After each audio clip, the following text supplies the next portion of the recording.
آخر حاجة الشهيد الطيار سليمان ضيف الله.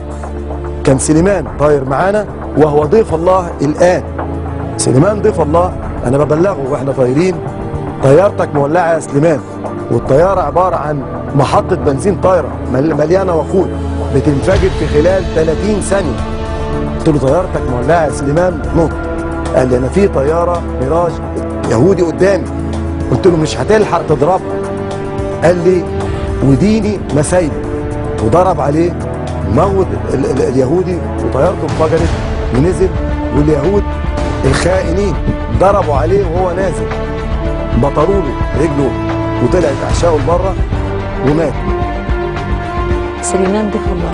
سليمان ضيف الله. هي دي مصر يا منى.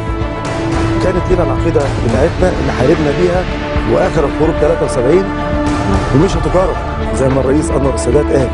عملنا بالطيارات دي حاجات ما يعملهاش اللي اخترعها. الطياره دي اقل سرعه بكتير، بسرعه 400.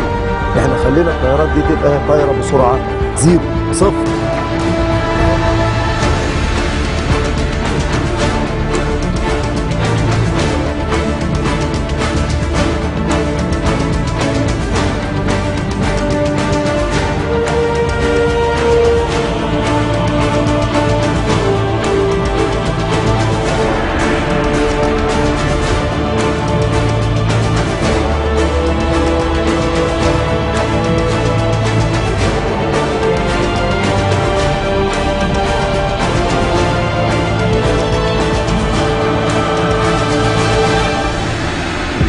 غرفة العمليات تحت داخله الطيارات بتهاجمنا برضه، اخبط فيهم.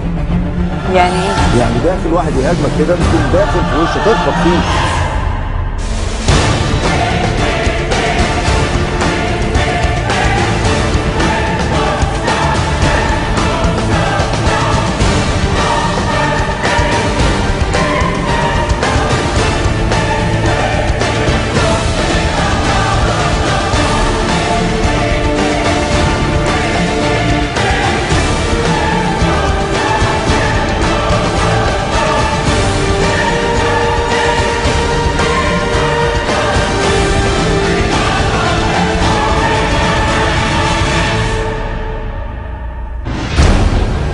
أنا مش عايز أحكي معك. ليش أخاف؟